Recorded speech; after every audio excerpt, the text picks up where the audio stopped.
Get ready. It's time for Bucs Live. Bucs Live. Bucs Live. Tampa Bay Buccaneers talk with Rick Hughes and David Whitescarver. This is Bucs Live. Let's go. Let's go. Yeah, let's go. Let's do this thing. Welcome to Bucs Live, guys. Yeah, let's get it over with. My name is Rick Hughes. I'm here with, as always, the dazzling David Whitescarver on Bucs Live, and we are ready to break down the catastrophe, the disaster, the horrible prognostications, whatever that was. Yeah, we made some predictions. I was right. 31 points would be scored. I just had the wrong team. And Ryan Suckup didn't even kick an extra point last night. I said he was going to kick a 34-yard field goal to win the game as time expired. Little off. Sorry. Little off. Little bit off. Guys, we're going to talk about this, and I think we're going to try to both give our honest opinions. I'm not going to go, sometimes, believe it or not, no shock, we say and do some things, perhaps for effect, perhaps because it makes the show a little more entertaining. What? Yeah, this wasn't in the pre-production meeting. I'm going to be very straight up with you about my thoughts about what we're looking at coaching wise, what we're looking at quarterback wise, what we're looking at team wise. Both. I'm gonna be honest with you about this season and the season coming. Let's talk about all of it. Let's break it all down. Let's get into this. First thing, let's just say this. There is some, I guess you would call it sort of, it's not exactly, but it's sort of breaking news. All right. So this just in, I guess, a Pewter Report is breaking the news that Todd Bowles is fine. Sorry. That Byron Leftwich is will be job hunting. So, looks like Byron Leftwich is going to be out of a job, and we will talk about that. We will get into that, what our thoughts are about that, and we're also going to talk about the disaster from last night and what to look forward to ahead. Now, look. Let me say this. Let's say that last night, let's be honest, was a microcosm of the season. We went to the playoffs. We won the division. But let's be honest, this was not the most fun of seasons. Okay? We've had far worse. But it wasn't a really fun season. Okay? It wasn't. It was full of all kinds of little issues and little problems and bad defeats and just a lot of stuff going on that was not fun. This whole year was that way. And last night was sort of a microcosm of that. Last night, Dave, give me your first, give me your view from 30,000 feet. What's your overall impression of last night? My immediate thought as this game was going on last night, as the outcome was becoming crystal clear, was it looked like you had a 13-4 team playing an 8-9 team, and they lived up to their record. Yeah, the Dallas Cowboys had a chip on their shoulder after the last week of the season, that debacle. They were not going to lose that football game. It would have taken a Herculean effort of the 2 seasons ago Buccaneers team to beat them last night. Dak Prescott didn't have a turnover. He played fantastic. The Bucs defense showed up for the first 5 minutes, and then they couldn't stop them. Right. They were balanced. They had roughly the same number of passes as they did runs. The defense was all over Brady, not in the sense of sacking him, but making him throw the ball at the feet of running backs. No. They No did not what? make him do that. They did not make him do that. He wouldn't step up in the pocket. He got rid of the ball so fast. They weren't pressuring him. They weren't hitting him. He was getting rid of the ball before they pressured him and before they hit him. They So played pretty good defense last night, I thought. absolutely they did. But they had 10 guys in the box, one deep safety. Okay, pretty much the whole game, and Brady still didn't throw the ball deep because he got rid of the ball in under 2 seconds. He wasn't getting hit. You didn't see Brady on the ground all night. You didn't see that because he wasn't getting hit. Okay, No, he was getting rid of the ball quick. too quick. Routes couldn't develop. Nothing could happen. So, yeah, you're right. He was getting rid of the ball. They were putting pressure on him then. They weren't. He was doing it before the pressure came. This is my problem with what's been going on with Brady all year, and this is my problem with this. Guys, I love Tom Brady. I love Tom Brady. Tom Brady's the best quarterback this franchise has ever had. That's almost all the team records in 3 years. Let me be clear. He's the best thing that's ever happened to this franchise. But let me make this crystal clear. You can't have a quarterback that's a pocket passer that's afraid to step up into the pocket and deliver the ball and take a hit. All right. Hitting is football. All right. You can't be so afraid to take a hit that you are no longer effective at your position. Tom Brady has all the skill that he needs. Physically, he's still able to do this. Mentally, he's certainly the guy. All right. But he has to make the decision that he wants to play football if he decides to come back. This year, Tom Brady, something was different about the guy. He didn't want to play football, okay? He didn't want to play football. He got rid of the ball too fast. Routes couldn't develop. Nobody could do anything. Everybody's like, why was the running game so bad? It was the offensive line. No, it was because the defenses all just stacked the box. And then you couldn't run. Nobody was worried about Brady throwing deep this year. That's why you saw Mike Evans get deep so many times. That's why Julio Jones got deep this game. That's why Evans broke deep again this game and dropped the ball. That's why Evans, when he got deep, look, when you throw the ball one time a game, maybe two, your receivers aren't going to be as sharp as over the last couple of years when we were throwing the ball deep. Guys, this is not all the offensive line. I love Tom Brady. No disrespect to the GOAT. He's the greatest of all time. Having said that, no, this was not the offensive line that was the problem. This was a Brady problem. He's got to be willing to step up into the pocket if he's going to be a pocket passer. You can't have it both ways.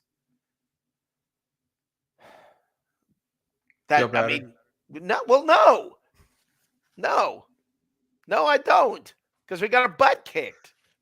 Whatever, I'm still a Bucs fan. Go Bucs. I'll always be a Bucs fan. That's never going to change. But, wow. Eesh. That was pretty brutal. Well, here's what I don't understand is you have a head coach who wants to run the football, and you only ran the ball 15% of the time. Yeah, they addressed it. I just doesn't add. I mean, stepping back for a minute, like that 30,000, it's like, wait a minute, that doesn't line up. Well, Todd Bowles talked about it today at his press conference. Asked him that exact question. You say you want to run the ball more. Look, when we won during our Super Bowl year, you saw the stats. The first half of the year, we didn't run the ball much. Second half of the year, we did. And look at how much better we did. And yeah, there's no doubt we need to be able to run the ball better. But guys, it's not going to happen with the way things have been going. It's not going to happen when you allow the defense to stack the box and don't change what you're doing. Now, they threw the ball 66 times and they ran it 12. And think, he threw the ball 66 times and only got sacked twice and probably only hit two more times. That's not a line problem. The line did their job. Brady didn't. I'm sorry. I love the guy. He's the greatest player the game has ever seen. Not last night. He got. You want him back? Yes. Boy, that was hesitant? enthusiastic. Was that hesitant enough? I don't want this guy back. I don't want this guy back. The guy we had this year. I want the guy back that has extra practices before the season.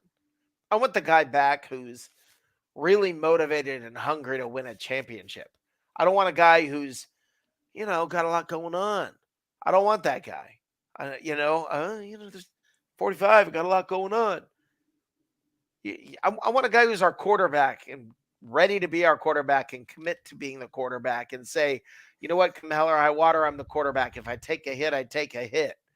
I mean, that's part of the game. I'm sorry, you're 45 years old, and if you say I can't take a hit because I won't be able to recover as quickly, well, if you're not willing to step up in the pocket, stop. You're a freaking pocket passer. You have to be able to step up in the pocket. He did have that one Mahomes-like flip. Yeah, it was. When he was out of the pocket moving. What do you know? What do you know? I mean, he still has it, or does he? I think he has the ability to have it. He has all the physical ability to do it. He has the mental ability to do it. He's got to have the want to back. That's what I think has been lacking this season. Taking Wednesdays off, taking extra time in training camp off, instead of doing all the extra stuff that he did during our Super Bowl year. Hi, Bucs. Breaking into parks to have illegal practices. Right. He wanted to win. That's what he did when he first got here. Right. He wanted to win. This year, he showed up and said, hey, let's see what happens. Going into the wrong house, thinking it was Byron Leftwich's. Yeah. Now, having said that, I'm sitting here talking bad about Brady. I want to be clear. This is not a Brady fest. We owe this guy. The 3 best years in our franchise's history, the best 3-year run. We owe this guy. And if he wants to come back, go Brady, go Tom. I'll be in your court. Let's do it. I'll be a fan next year. Let's go. I'm not going to be one of the people hopping online, spending all my time complaining about the team. I'm not going to do that. But well, after I heard him last night, I was thinking he's done. I don't think he's coming back. Well, it sounded he sounded like he was saying goodbye. He had his parents meet him under the tunnel after the game. It had all the feelings, all the feels of a goodbye. He was fawning over the media in the press conference. He just said he's going to be a member of them shortly if he retires. So anyway, I didn't get the sense. I mean, sure, he's going to go take some time and decide, but I've just got this sense that he's done. For some of the reasons you said. I mean, he knows his performance better than anybody else, and he knows how to critique it. And I don't think at 46 he's going to be fired up to play football like he was 3 years ago. And I think he knows it. I don't think he knows it because I don't think he gave it a shot this year. But having said that, and Jim Melvin says here, I agree with almost everything that you're saying, except that to step into the pocket, there has to be a pocket. Most of the time, there was just a battering ram of defenders clogging everything up.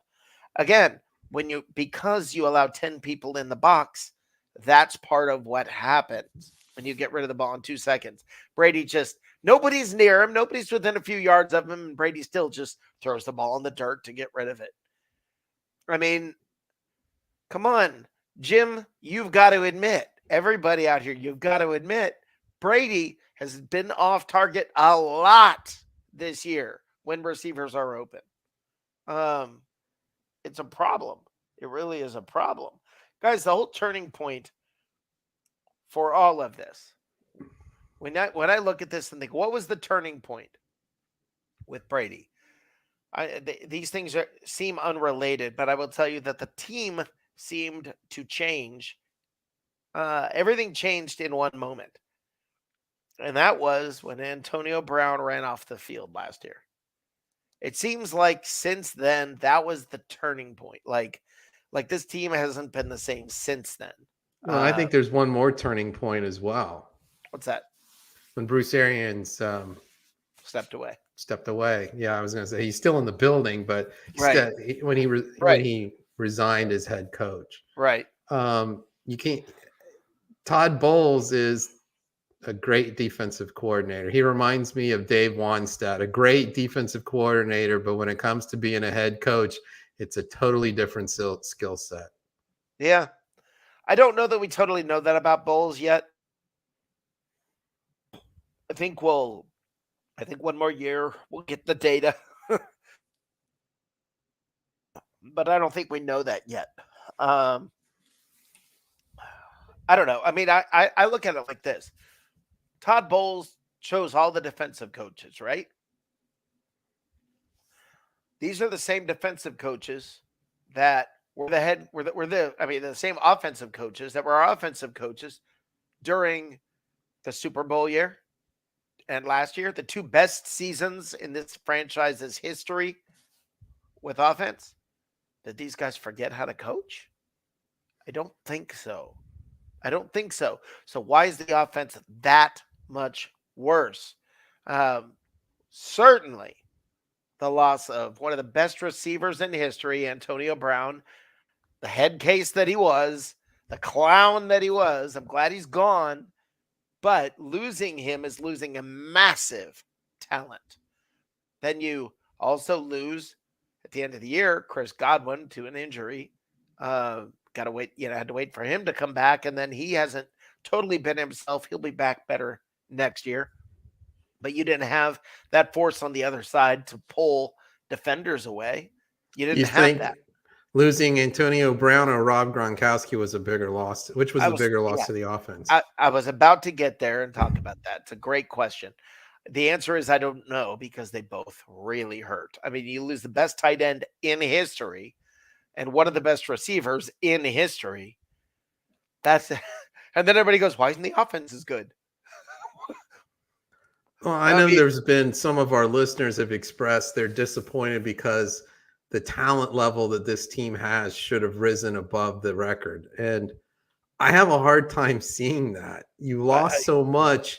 Yeah. I mean, think about, we were talking about Brady and Gronkowski and where they were at as far as touchdowns and completions. They were up there with Peyton Manning and Marvin Harrison. I mean, that's the Mount Rushmore of quarterbacks and wide receivers. And he's a tight end on top of it. You just don't lose that. And I mean, I go back, I think probably three. There's probably three turning points. Antonio Brown walking off the field, because we didn't realize it then, but basically the chance at a Super Bowl, Super Bowl repeat, went walking off the field with him. Then when Bruce Arians stepped away from being the head coach, and I'll go back into one more because I think this contributed to Gronkowski. What's that? Retiring. When he had a punctured lung and he got crunched. I mean, for lack of a better term. Point. Yeah, I don't think that was a turning point, but I think it affected him it brought us to the turning point. Yeah. So I think those three things were just looking back. I mean, you didn't realize it at the time. I mean, somehow you get in this mentality where if your team goes and wins the Super Bowl, that you're going to do that on a regular basis now. And it's look at the Rams. It's really hard to win in the NFL. It's really hard to get to a Super Bowl. It's really hard to win a Super Bowl. And it's really hard to go back the next year.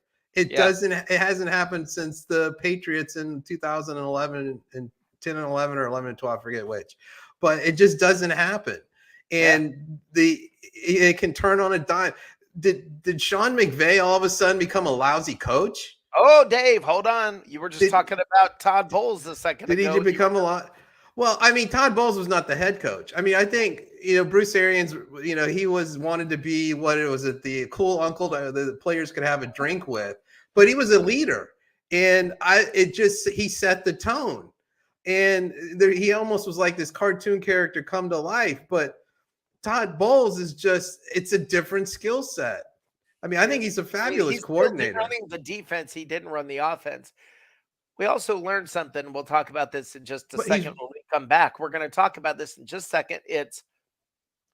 Guys, we found out today they almost got rid of Byron Leftwich earlier in the season, like around the bye week or prior to that, after the Thursday night game. We'll talk about that in just a second.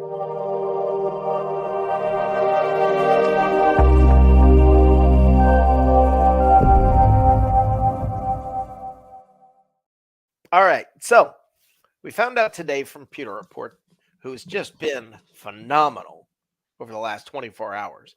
We found out today that they had pretty much decided on firing Byron Leftwich partway into the season. That it was going to be after the Thursday night game, and then also by the bye week that they were going to get rid of Byron Leftwich. And Todd Bowles vetoed that and said, "Let's finish this season out. We'll figure out what we're going to do then." Which to Dave's point, maybe that makes him culpable. But he's the head coach. I understand, but all of a sudden now, who you bring in midway through the season that's going to fix the problem? So, well, I mean, that's an ongoing issue that most fans don't take pause and consider. It's not just a question of firing somebody because things aren't going well. It's like, who are you going to replace him with? Right. It's like, we had a horrible season, fire the coach. Well, who are you going to replace him with? Who's coming in? Is he going to be better or not? Who are you going to get to come be an offensive coordinator during the season? Right. Now we know who it looks like, who the rumors are, blah, blah, blah, will be the next offensive coordinator for the Buccaneers, and that's Bill O'Brien. He's got a relationship with Brady already. He coaches Brady hard, has no problem chewing Brady out, and I think that's been part of the problem, and I want to talk about this. Brady likes to be coached hard. Arians would chew Brady out.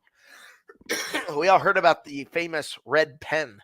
And the thing is this. Back to the drawing board. Can you picture Byron Leftwich correcting Tom Brady or yelling at Tom Brady? I mean, I saw when the Buccaneers came back and won a game, Brady walked over to the sideline and grabbed Byron by the side of his head and was encouraging him. Okay. That's backwards. All right. You don't need your quarterback coaching up your coach. And Bill O'Brien will come in and will smack Brady when he needs to be smacked and coach him up. And that's what Brady likes. And that's what Brady needs. And I think we will be good when that happens. Let me say this, and I want everybody to think about this. If the Buccaneers were willing to fire Byron Leftwich partway through the season, the only way that the Glazers would have been willing to do that was with Tom Brady's blessing. Okay? So what happened is Brady gave his blessing to get rid of Leftwich during the year. There was a problem there. All right? So to all of you who've been ripping on Byron Leftwich all year, there you have it. You're getting your way. All right? Now, I don't think he forgot how to be a coordinator. I think what has proven itself to be true is that Bruce Arians was doing more of the coordinating than we were led to believe. So I think that's sort of what we see there. But Tom Brady wasn't Tom Brady this year. I mean, for Byron Leftwich to go from being offered the Jaguars job to a few weeks into the season for the Bucs, them being ready to fire him, think about that transition. Think about that fall from grace. That's not a small thing. That's a big fall. So he didn't just fall. He fell hard and fell fast. And if you look at some of the route running, some of the route combinations, you look at some of what happened on Brady's interception in the end zone, if you step back and watch that play, it's horrifying what the receivers were doing. They literally just sort of half-heartedly almost ran some slants all bunched into the same area of the field. And Brady, stepping back, got rid of the ball and didn't get enough on it. He was trying to throw it away.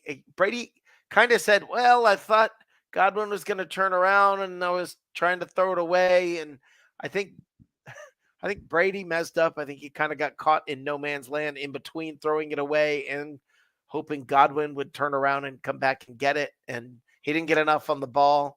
And that's how we ended up with that interception. I think that's how that all went bad. But guys, these guys haven't forgotten how to coach. I think it's that Byron Leftwich was just in over his head. I don't think he's well, I'm not I almost said I don't think he's a bad guy. I'm not so sure about that. He's snarky, that's for sure. But Just a little. but having said that, you don't wish harm on the guy. Like I found myself like I hate the Cowboys. I hate the Cowboys, right? Hate them. Cannot stand them. Not my least favorite team, but they're in the ballpark. I really can't stand the Cowboys, but I felt bad for their kicker last night. I mean, I really sat there. I don't feel bad for him. I did after missing. I loved. I heard one of the commentators say that doesn't happen in high school. Right. I mean, to miss 3 extra points all year and then to miss 4 in one game, it was so deep in his head. I felt bad for the guy because he's a good kicker, and you're sitting there looking at the guy. I mean, look, guys, we were going to lose the game. I know. There was even a part of me that kept going, maybe Brady will bring us back on a miracle comeback. At some point, that was pretty obvious that wasn't going to happen. Oh, I thought when they got down early to the Panthers that the Bucs were going to come back. I didn't think that at all last night. Yeah. I'm thinking this is our comeuppance now. Yeah. Well, we played. Look, it was the 8-9 team that backed into the playoffs. That's who you saw yesterday. All right. They are who we thought they were. That's what we got out of the Bucs. Okay. We got out of them what we saw all year. There was no magic coming out party in the playoffs. Did we have hope for that? I guess a little. Yeah, I did. I hoped. Of course I hoped. What do you want me to do? Of course I hoped. But, that it just wasn't to be last night. It wasn't there.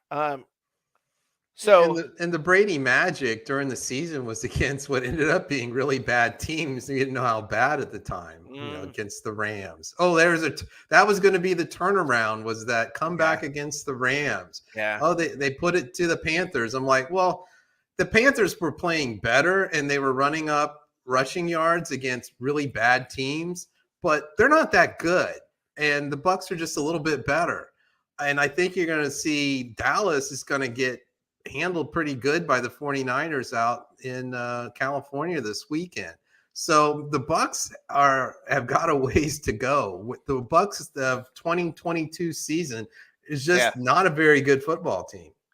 When we come back, guys, I have a surprise for Dave, a segment he has no idea is coming. And it's something he's going to have to do, and he has no idea it's even coming. We'll be back in just a second. Goodbye.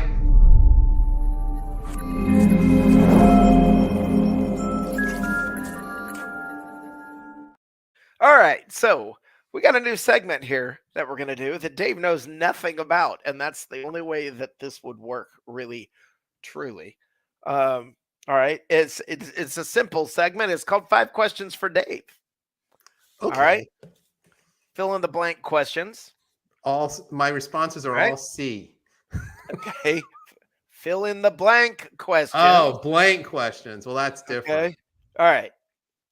Before last night's game, I felt blank. Hopeful. Okay. After the game, I felt the end of an era. That's not a word, but that's a no, it doesn't have to be a word. That's all right. The end of an era. Felt like it was the end of an era. Okay. I was most disappointed in the defense. The defense couldn't after the Cowboys got rid of their nerves. The defense really didn't stop them. I was very disappointed in that. More so than the offense. I kind of got what I expected there. All right. The biggest problem with the Buccaneers is blank.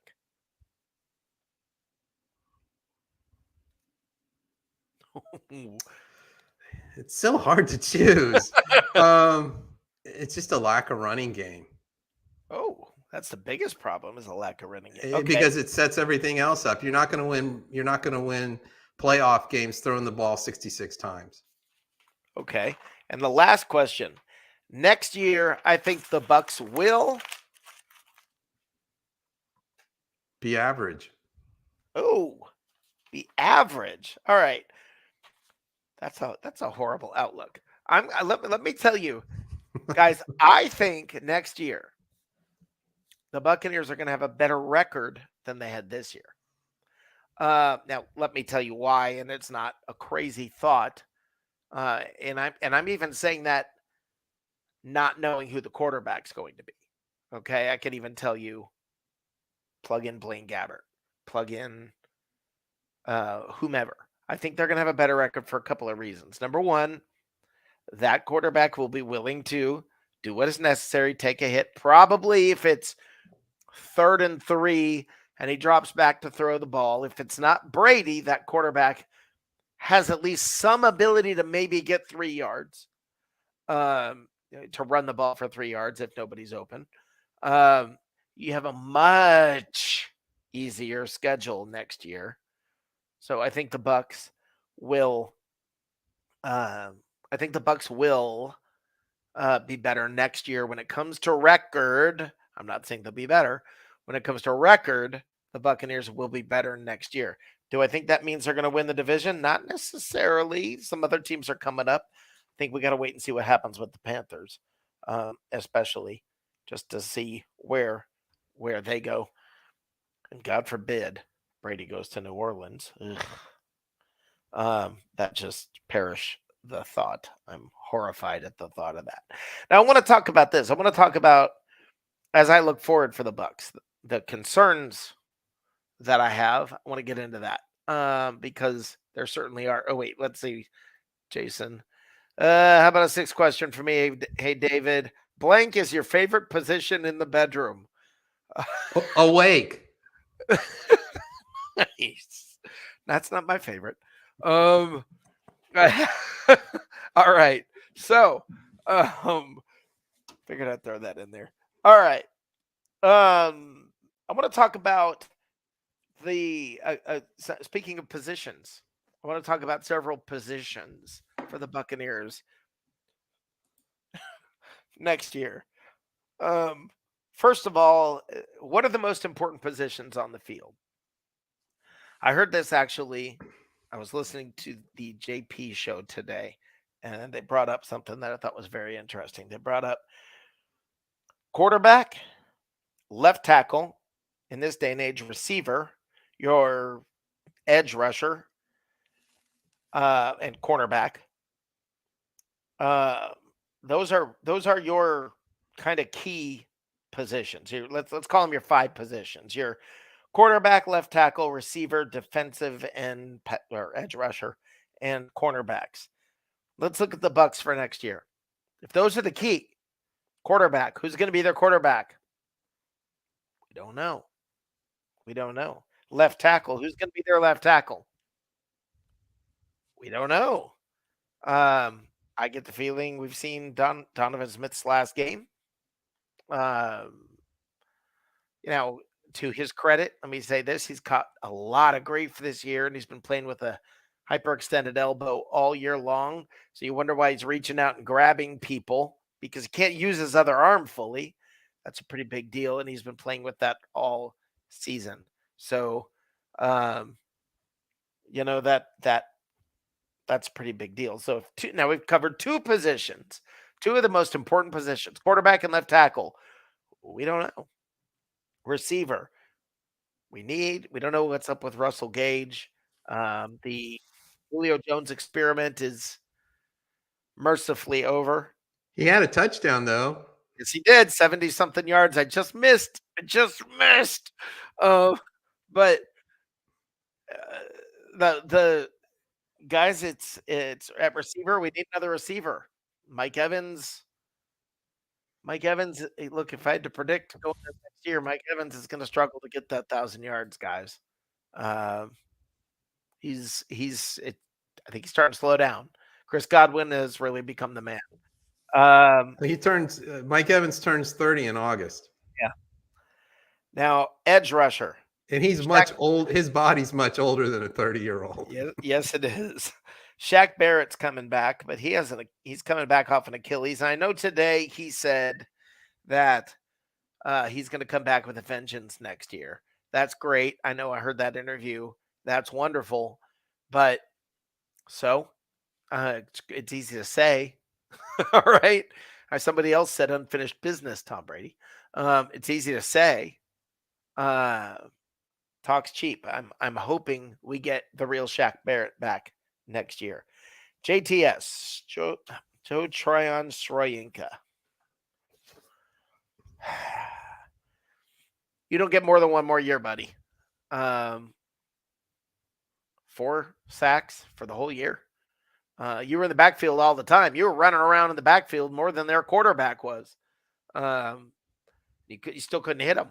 You'd overrun the quarterback mostly. You've got so much speed, you would literally just run right by the quarterback, run around the quarterback. You were all over their backfield, but you weren't making the kind of impact that this team needs from you. That's a key, very critical position in a Todd Bowles defense. And Shaq Barrett was out, and JTS was quite honestly a little disappointing. It was the second year. You get one more, buddy. You get one more. If you don't pull something out of your hat or somewhere else, I think that you're not going to get another contract from this team. We need more out of you, JTS. I think that's pretty clear. But I don't know. I mean, that seems pretty important. Everybody talking at quarterback. I keep hearing this. I saw Lamar Jackson, people saying maybe Lamar Jackson's coming. Lamar Jackson to the Bucs. First of all, he doesn't fit the offense. The offense isn't built that way.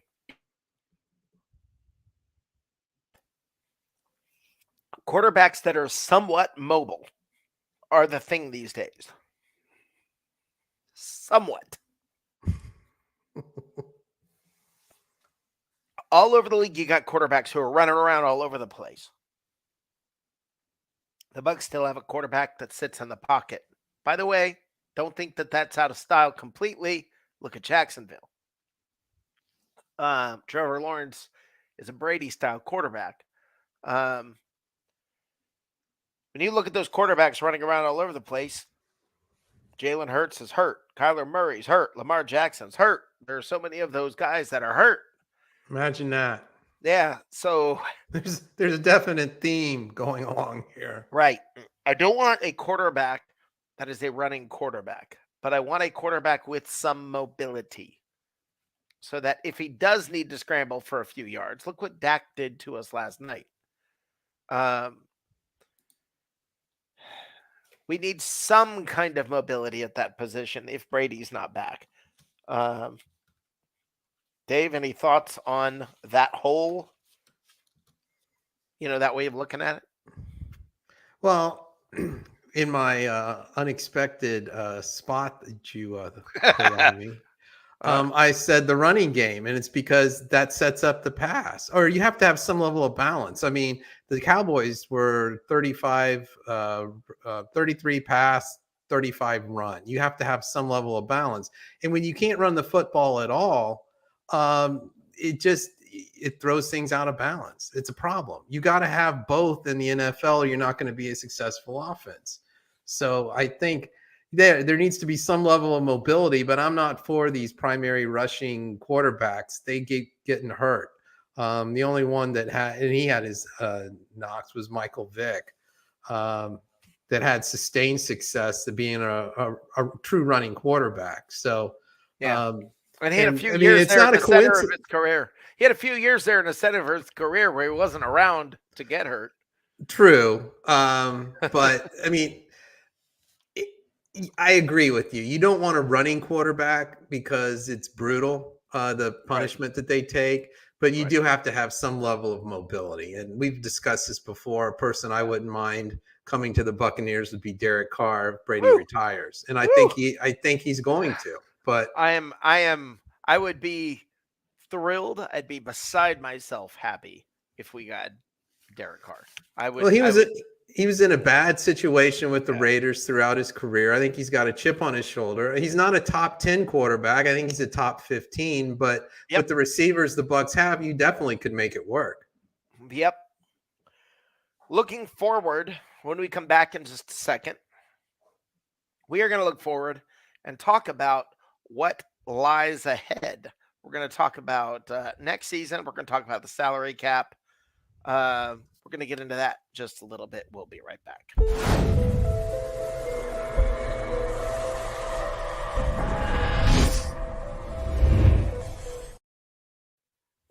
All right.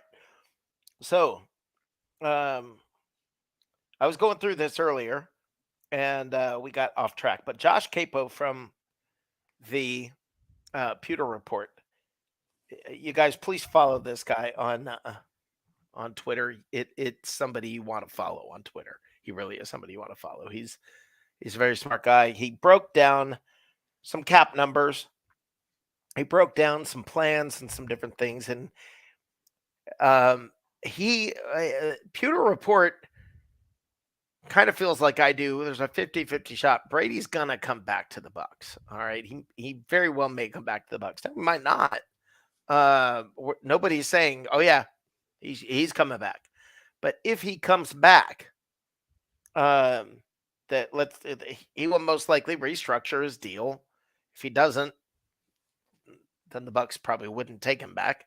So if he restructures, first of all, if he retires, there's a $34.1 million cap hit, dead cap hit. All right.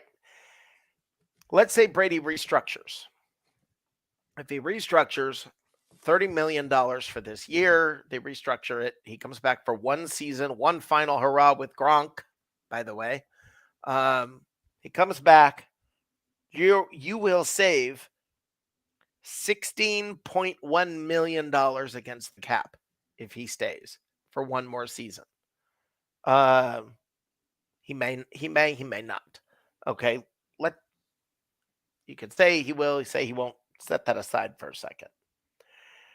If you cut these four players, Donovan Smith, Cameron Brate, Ryan Suckup, and Leonard Fournette, you've just saved another $18.7 million in cap space. Playoff Lenny? You're going to cut playoff Lenny? Was he in the game last night? It was a playoff game, wasn't it? He's had a hurt foot all year. Well, so hurt foot Lenny. All right. So you cut those four players. Donovan Smith, the fans would cheer. Cameron Brate, who, if you listen to his interview, he all but said goodbye. Way more than Brady did, let me tell you that. He basically was waxing about his time here in Tampa last night. Ryan Suckup, who can't hit a 50-yard field goal, and injury Lenny. All right, so you've got, if those guys go, that's saving $18.7 million against the cap with, and there are several other players that would be pretty easy to sign to an extension and restructure the deal. The Buccaneers going into next season would have $67.6 million in cap space. You went from everybody panicking and freaking out. Remember how for years everybody kept saying, oh, the Saints have no money. They're up against the cap. They're over the cap. Oh, the Saints have no money. And then they kept signing people. Guys, there are things that teams can do. There are things that teams can do. So even if Brady did not sign that deal, the Buccaneers still have $47.6 million if you do those things that I just talked about. So, by the way, excellent job by Josh Capo on Pewter Report for that, for breaking that down. He's freaking brilliant. And I hope one of these nights we will have our Joshua Cole Allen, JC Allen. We will get him on here one night to he's with Pewter Report. Hopefully we'll get him on here to talk to us. Did you And see give that his notebook he had for the draft? It was like this encyclopedia. Yeah, well, he's like he's the real deal. Josh is pretty incredible. Anyway, okay, what do we have here? Jim Melvin says, to me, Josh Allen is the perfect 2023 quarterback. Trevor is actually an excellent runner too. At Clemson, he ran all over the place. Yeah, I mean, that's the thing is I want a quarterback that is a pocket passer, but who's got enough mobility to move a little bit. Look, Aaron Rodgers has been doing it for years. All right. There are plenty of other quarterbacks who played that way. All right. That to me is the ideal situation. Oh, boy, would I like Derek Carr. Oh my gosh, would I love to see this team with Derek Carr. But I don't know. I mean, guys, last night to me felt like the end of an era. It might stretch out. Where'd you hear that from? What's that? Where'd you hear that from? What did you say that earlier? Yeah, I said at the end. When you're asking me the questions, it felt like I said the end of an era. That's not a word, but it's a phrase. Yeah, that is true. That is true, and I agree with you. It felt like the end of an era. There have been a lot of eras I've been with this team. Dave's been following this team. There's the Doug Williams era. There's the before Doug Williams era. There are several different eras that this team. There was a Terry Hanratty era. That was a moment. That was a series of downs. Yeah. There have been a bunch of eras in this team's history. The era, I would even say that whole era with Shiano and Raheem, and there's that era of changing coaches. There have been several there's the Jameis Winston era. There's the Tom Brady era. Tony Dungy era. That turned the franchise around. Because they had a different owner. Yeah, and it feels now like this, if maybe we'll get one more year out of this. I just don't think well, by the way, Jim, go check out Josh Capo because he broke it down far more detailed than I'm going to do here. I'm not going to get into the weeds and bog this whole show down getting into the weeds. He got very detailed about breaking down how the Buccaneers can do this.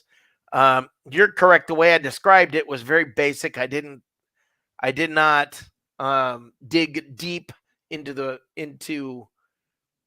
every little, all the nuance, but please follow Josh Capo from Bucs Report. That's Josh Queipo. And you'll get the really good detail on this, and props to him. Everybody, seriously, follow him, give him props. He deserves it. It's really an amazing set of tweets. It really is. But I honestly believe from my heart, guys, that this is probably the end of what should have been a very happy era. And what I think about with this team and its fans over the last 3 years, it's like the most complaining that I think I've ever heard in my life. That's kind of sad. These were 3 great years. I can tell you, Dave and I had fun. I can tell you we enjoyed these last 3 years. Dave said that the theme song going into tonight should be Don't worry, be happy.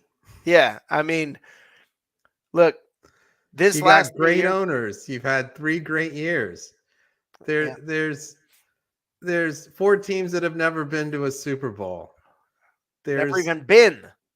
37% of the league has never won a Super Bowl. Never won one. That's more than a third. More than 1 in every 3 franchise has never won a Super Bowl. And we have 2, and they were both blowouts.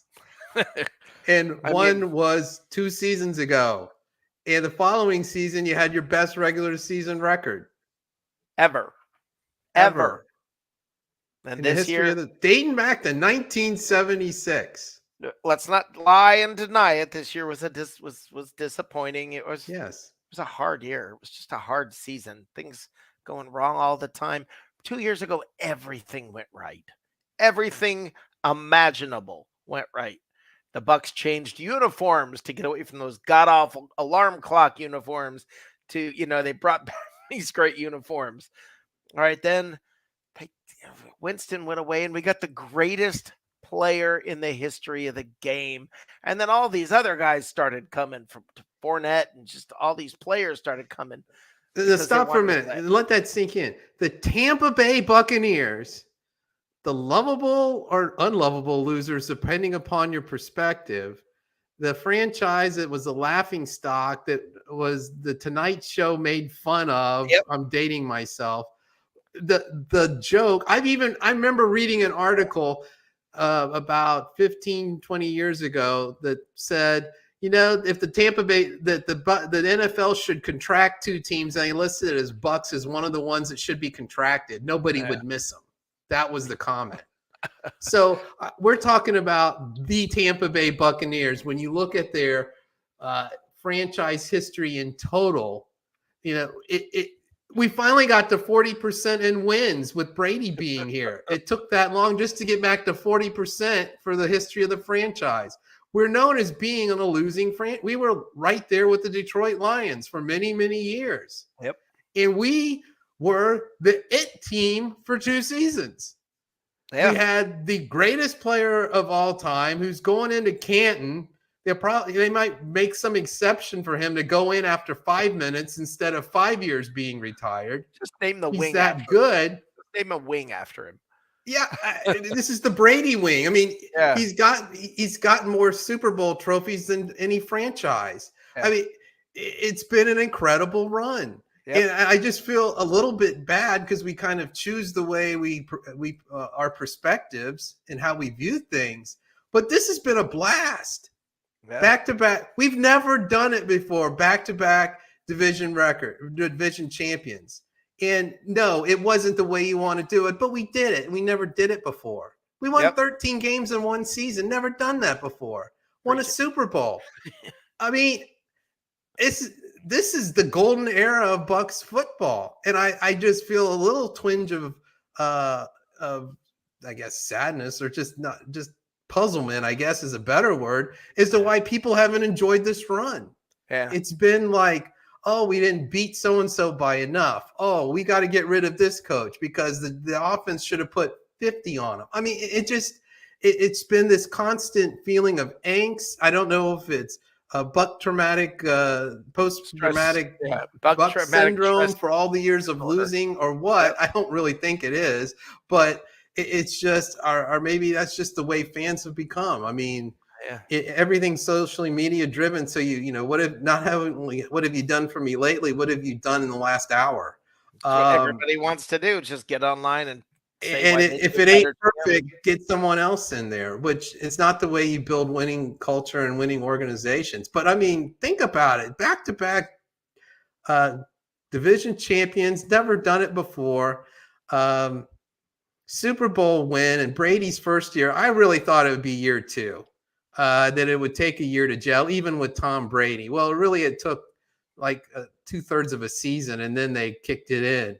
But it's been a great run. And Rob Gronkowski, I mean, he's entertaining if nothing else, and he's a great, arguably the best tight end ever. And they donned the Buccaneers pewter. I mean, come on, this has been a great ride. Yeah, absolutely.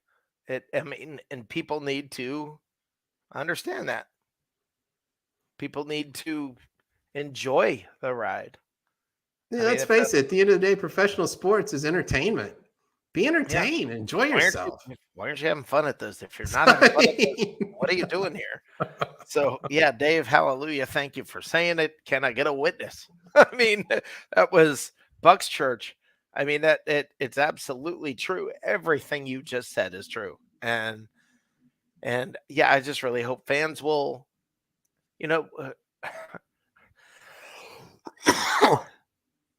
if you didn't enjoy the winning, don't worry.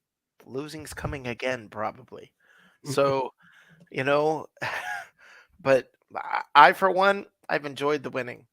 I've had a good time with this.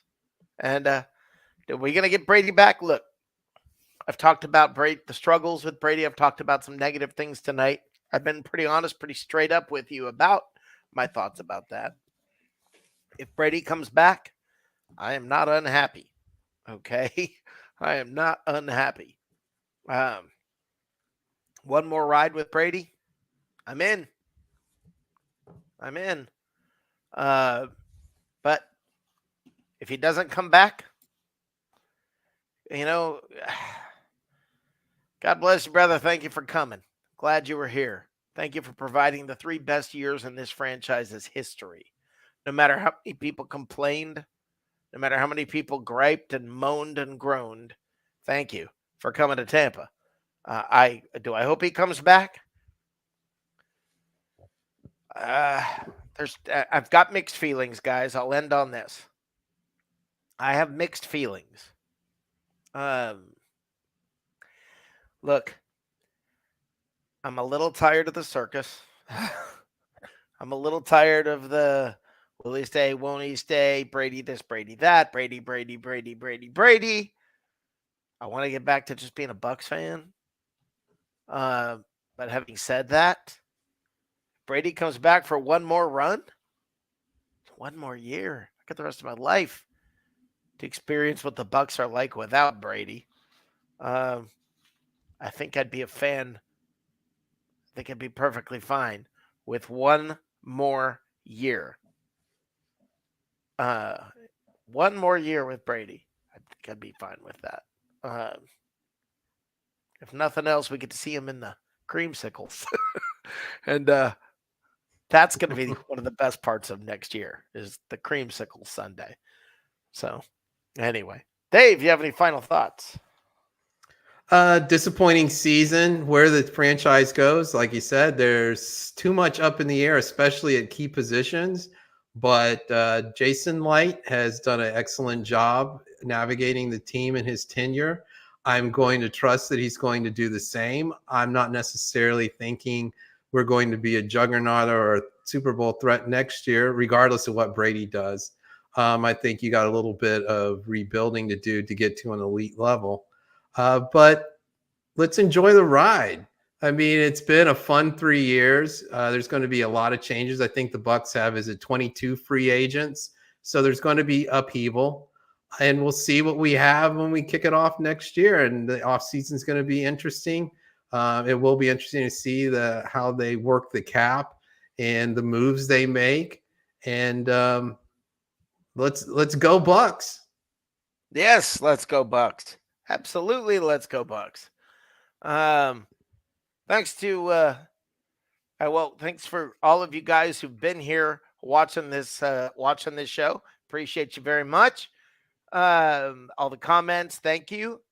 And Dave and I are doing our own little thing over here now at Bucs Live. You can find us. You can find all of our links at www.bucs.live. You can find us on Twitter at GoBucsLive. You can find us on Facebook at GoBucsLive. And we're on YouTube. Type in Go Bucs Live. Yeah, I think it's Go Bucs Live, but I forgot what it is on YouTube. I think it's at Go Bucs Live. Or Bucs Live, I should say. But anyway, good times. Thank you to Bucs Report for letting us be on your platform anyway, even though we're doing our own thing and allowing your audience to see what we got going on here. Appreciate that, guys. As always, that link is also on our website. But guys, thank you for being here. Dave and I will be here all off season. Maybe not every week, maybe every week. I don't know how that's going to work out. We'll figure it out as we go. But it's been fun. Nice little thing we got going here. We'll be adding things like phone calls and things coming up. There will be more segments for Dave. More segments for surprise Dave. Segments for me.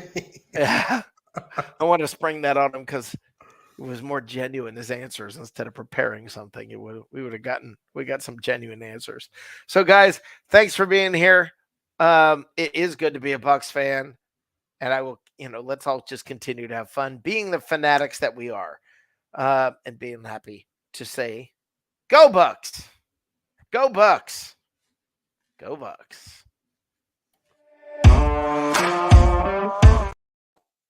Oops.